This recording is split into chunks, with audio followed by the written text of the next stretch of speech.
Smartphone addiction is wasting years of your life, but there's a fast and easy way to defeat overstimulation instantly. With this science-based protocol, you can make focused work itself as addictive and exciting as social media, and rewire your brain to unlock a dozen hours of new, productive, focused time per week. Now, I'm Rían, co-founder and CEO of the Flow Research Collective, and we've helped everyone from Audi to the US Air Force to Accenture access flow states and achieve peak performance at will. Now, for our ancestors, the biggest distraction from big, important and productive tasks required almost the same level of cognitive exertion as big, important and productive tasks. So what do I mean by this? Well, just picture these two scenarios. Scenario one, it's 1650. You're at your desk, quill in hand, parchment before you, lit by candlelight. You start writing and the world fades away. Time passes unnoticed as you pour your thoughts onto the page. A thought crosses your mind. That fascinating new encyclopedia you recently purchased is on your shelf. Its lore is undeniable, but reading it would demand roughly the same mental energy as your writing. The momentary distraction fades, overpowered by your focus. You stay in your flow state, uninterrupted, until you reach a natural stopping point. Scenario two, it's 2024. You sit down to work, but within minutes, your phone pings. A friend has texted you a TikTok video. You resist the urge to check. Your mind is already wandering. What video is waiting for you? What trends are you missing? You give in, tell yourself it'll just be a quick glance and you'll be back to the task at hand. But TikTok is an endless well of perfectly curated content. A quick check turns into a half hour. As you scroll, your work forgotten, your focus shattered. Clearly, things have changed. A new enemy of flow state and peak performance has emerged. It's easy to assume that the greatest threats to our productivity are the obvious culprits like procrastination, a lack of motivation, or insufficient willpower. But the real enemy is far more insidious, far worse. Enter the attention merchants. These are the shadowy figures who've lurked at the edges of our consciousness for centuries. Their mission is simple: to hijack our attention, to divert us from our goals and dreams, and to keep us scrolling, clicking, and consuming at all costs. The distractions devised by the attention merchants have evolved over the decades. In the 19th century, they were the snake oil salesmen and penny press publishers peddling miracle cures with sensational headlines. Then, in the 20s, they used the radio to weave products into our deepest desires and fears. Then television arrived in the 1950s. Suddenly, moving images and ads could captivate and distract us for hours. Today's tech giants and algorithms represent the apex power of attention merchants, with smartphones in every pocket, giving them unending access. The result is that in the span of just a few decades, we've gone from a world where flow states were rarely interrupted to one where we can access highly rewarding stimulation with little more than a tap. Our brains, which evolved in an environment of scarcity, are ill-equipped to handle this abundance of instant reward. It's little wonder a survey by Rian has found that we check our phones 96 times a day, every 10 minutes. Another study by BaseX approximated that unnecessary interruptions cost American businesses $650 billion a year in lost productivity. Now, attention merchants, once a minor nuisance, now pose an existential threat to our most valuable resource, attention itself.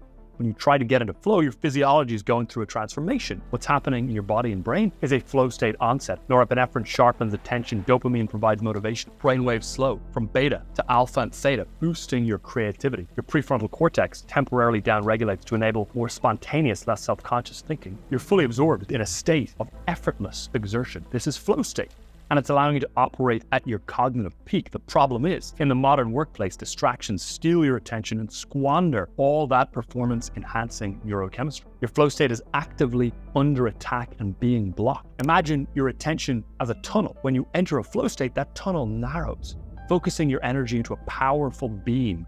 All it takes is one glance at your phone to shatter this tunnel, and your attention just splats out everywhere, dissipating the focus you've carefully built that, if sustained, turns into flow state. And to re-enter the physiological shift that occurs with flow state onset, you have to pick all those pieces back up and try and channel your attention once again. And this brings us to the insidious genius of the attention merchant. They don't just distract us from our work, they distract us from what Holocaust survivor Viktor Frankl considered the last of human freedom, the ability to choose what to pay attention to within each moment. Just imagine for a moment the feeling of being in flow, where time seems to disappear and you're able to achieve the impossible. Now imagine that same feeling, but instead of working on a project you care about, you're just scrolling through social media or playing a mobile game. That's what the attention merchants are after. They know that flow is the most addictive state possible for human beings, and they're using every trick in the book to wrestle it away from you. This means that the problem blocking you from flow state isn't just that you're distracted, it's the attention merchants who are stealing your flow state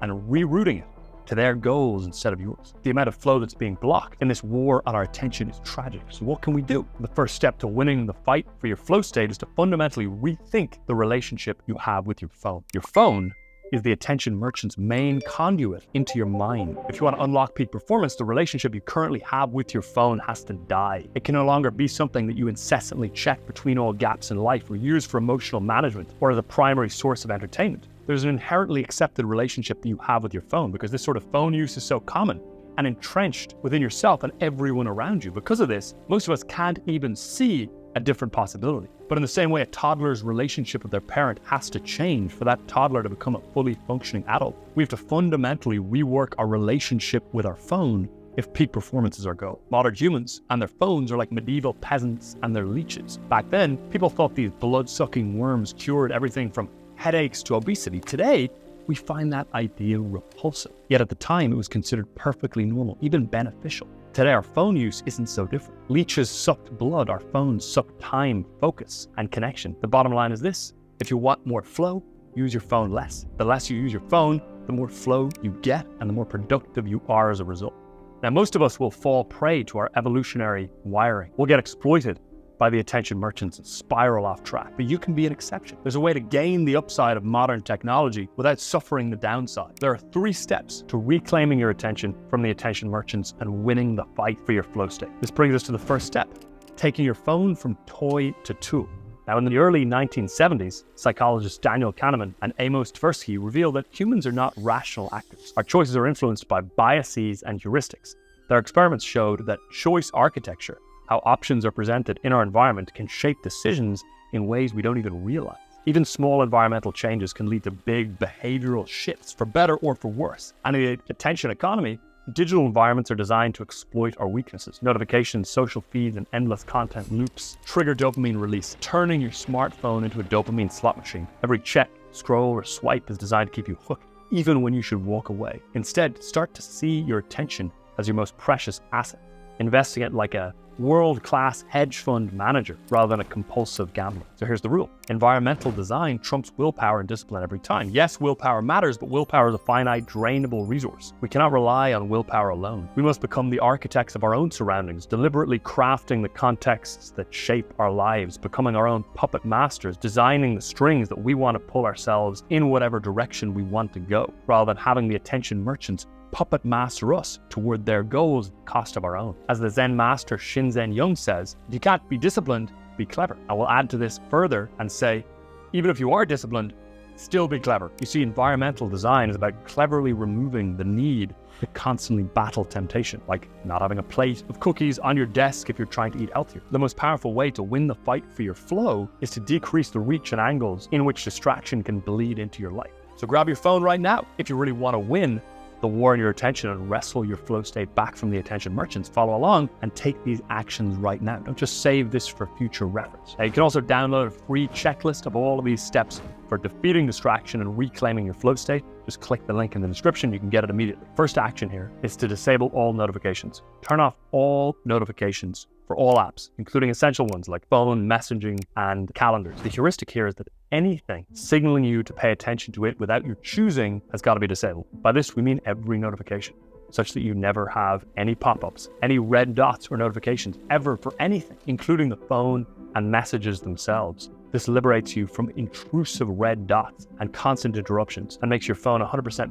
proactive rather than mostly a reactive device. It's a dramatic shift, but your life won't fall apart. You'll adapt quickly. You'll build the habit of proactively checking messages when you need to and when your response is required. And this is the foundation of your resistance against attention merchants. Now, action 2 is to centralize your inbox and make it invisible. Gather all inbox apps, messages, email, social media into a folder called Inbox. Move this folder to the last page of your home screen. Breaks the habit of mindless checking and puts you in control of when and how you engage with communication. Action 3 is to disable raise to wake and always on as features. Ensure your phone stays dark and silent until you choose to engage with it. This prevents unintentional attention grab. Step 4 is to purge your phone.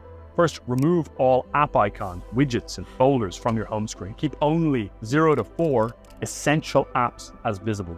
This creates a clear, distraction-free interface that reflects your priorities. Then delete all non-essential apps. Remove social media, games, and other distracting apps. Remember, your brain suffers from distraction because it's bombarded by irrelevant information. Reduce irrelevant input to win the war on your attention. Every app is either an asset or a liability in this battle. If you really want to test an app's value, just remove them all. Yes, all of them. Go a few days without any apps and see which ones you actually miss and need by necessity. Action 5 is to kill the color. Switch your phone's display to grayscale or red tint mode. This makes it less visually appealing and reduces the temptation to use it unnecessarily. You can even set up automations to activate these filters at specific times. By implementing these changes, you've transformed your phone from a pocket casino into a tool that you'll use less often. And when you do, it'll be for focused, intentional work. But the battle isn't over yet. There's another step to reclaiming your focus from the attention merchants. Brings us to step 2, blocking the attention merchants entirely. You've probably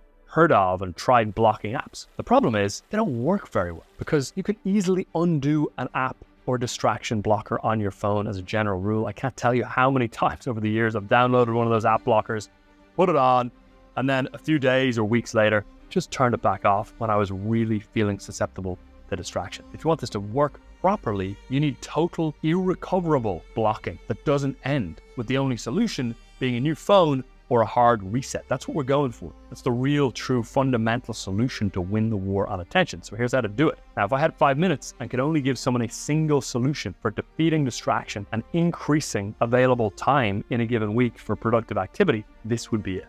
First step is to download the Freedom app. Now, we have no affiliation with Freedom, but we've analyzed all the different solutions out there and just found it to be the simplest and the best. You want to download it to your phone. You'll be taken through several steps to get Freedom set up on your device. Tap continue to start moving through the prompts and allow it to access screen time, allow it to set up a VPN, but you don't want to allow it to send you notifications. Now, once you've got the app set up, navigate to the block list section. From there, block all of the distracting apps and websites, including all social media, news apps. Every website or app that the attention merchants use to ensnare you should be selected or added, including some of your own guilty pleasures. I know some people that will randomly scroll IMDb looking at movies for hours. So if that's you, make sure you specifically block IMDb as a website. Be aggressive here.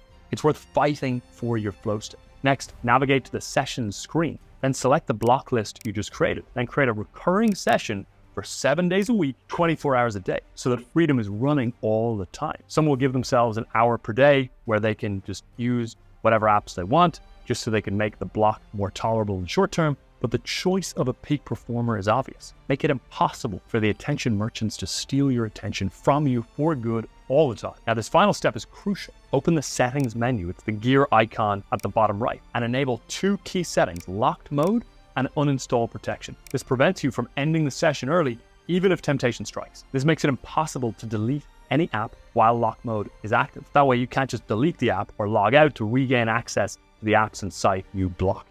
You've now permanently protected your flow state from being stolen by the attention merchants through your phone. The attention merchants are like an octopus with each tentacle trying to reach into your mind and reroute your cognition from your goals to theirs. You've just severed off those tentacles and freed yourself from their allure. And that brings us to the last step 3, which is phone off till noon. Now, at some point, once peak performers come to terms with the fact that their phone is a flow assassin, they come up with all sorts of ways to minimize their usage. Some will hand it off to their spouse. Some will lock it in a timed safe for certain hours. Others, we've heard, will even put their phone in maple syrup, which doesn't necessarily damage the phone, but makes it a pain to use because you've got to dig it out of the maple syrup, get your hand all covered in treacle, and then wash it off every time you want to use it. Now, the good news is you don't have to go to these extremes and waste good maple syrup.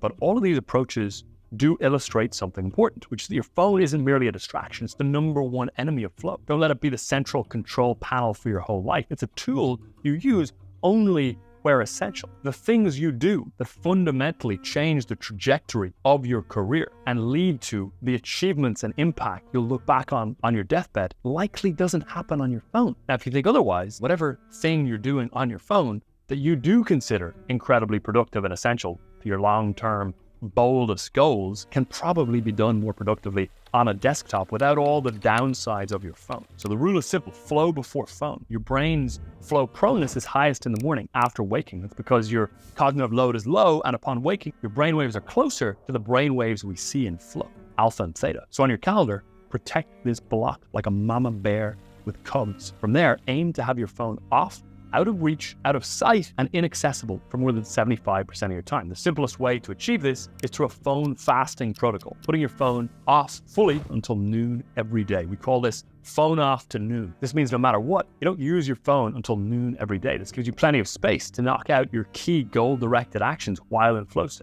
There are a couple of steps to pulling this off and properly nailing. Step one is communication batching. Communication is one of the main things that pulls us into using our smartphone.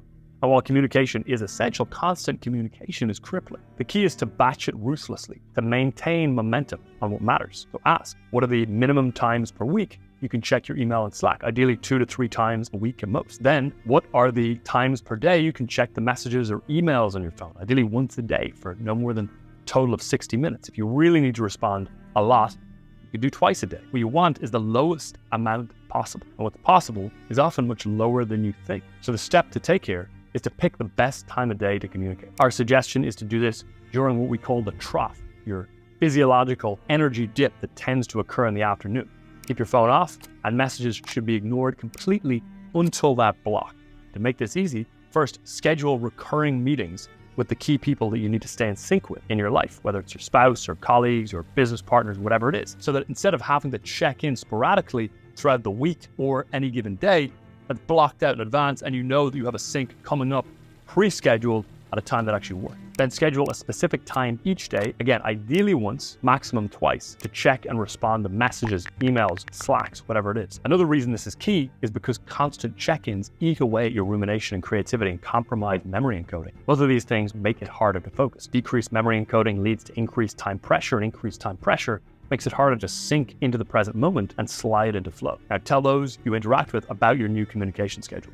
Most will adapt, and the productivity gains from focused work will outweigh any occasional missed messages. For urgent matters, designate a separate communication channel and ask key people to use it exclusively. Don't underestimate people's ability to adapt to your schedule. By batching communication, you protect your hours, maximize flow, and train others to respect your time. And that brings us to step 2, a phone off till noon. If you haven't already, remove all non-essential functions.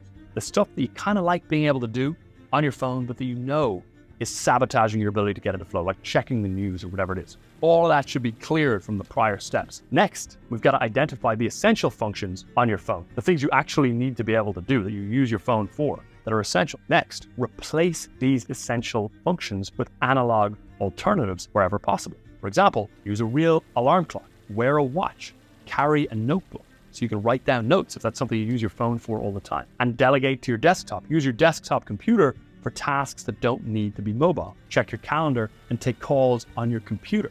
For 2-factor authentication, use desktop apps like Step 2. If you have to use social media, use the desktop apps. Compared to the phone version, there's minimal addictive UX. This is part of the reason the vast majority, between 80 and 99% of social media apps, are accessed from a smartphone, not the desktop. Now finally, for the few essential phone functions that remain, like checking your sleep or fitness tracker, handle this during your communication batch. The key is to break the habit of reaching for your phone during every spare moment, and of having your life built around essential functions that only occur on your phone. You want to identify all these essential functions and then move them into the analog world so you're not constantly pulled into your phone for these things that are actually productive. Now, step 3 for nailing phone off until noon is to turn your phone off and put it in the other room every night before you go to bed. And by the way, the momentum from this habit will carry you forward to the point that you can graduate from phone off until noon to phone off until finish line. This more advanced approach involves keeping your phone off and out of reach from the moment you wake up until the moment you complete your entire work day. And this can be unlocked for extreme performance later, but for now, phone off until noon is a formidable defense against the attention merchants. The less you use your phone, the more focused and productive you become. Treat your phone as a tool for specific, intentional uses, not a constant companion. Now, by the way, we're aiming to get this channel to 1 million subscribers to help more people across the world access FlowState more easily and sustain those states of flow and peak performance for longer. To help us get there, please click subscribe to the channel. Our mission is to take every research paper on flow and peak performance and decipher it for you and turn it into incredibly easy to watch, instantly applicable content. Once we reach 1 million subscribers, we'll also give you an exclusive preview of my upcoming book, which you'll get to see before we go public. So hit subscribe if you're liking this content. Now remember, flow follows focus, and focus is fragile. Treat focus as sacred and protect it from even the smallest digital intrusions. And every time you check your phone, you're voting for who controls your attention. But make no mistake, this is a war. The attention merchants are devising new ways to hijack your focus and exploit your instincts right now as we speak. Succumbing to these distractions is like making a deal with the devil. The prize is a mere moment's relief from boredom, but the price is your potential. Every flow state achieved is a victory in the struggle for sovereignty of your own mind. And now you've got some more tools to win that war. Now, well done. You've taken the first step to reclaiming your focus, but there's another hidden enemy lurking in your daily routine. Discover how to neutralize it and unlock record levels of productivity. Click the video on screen to learn exactly how to structure your day for peak performance.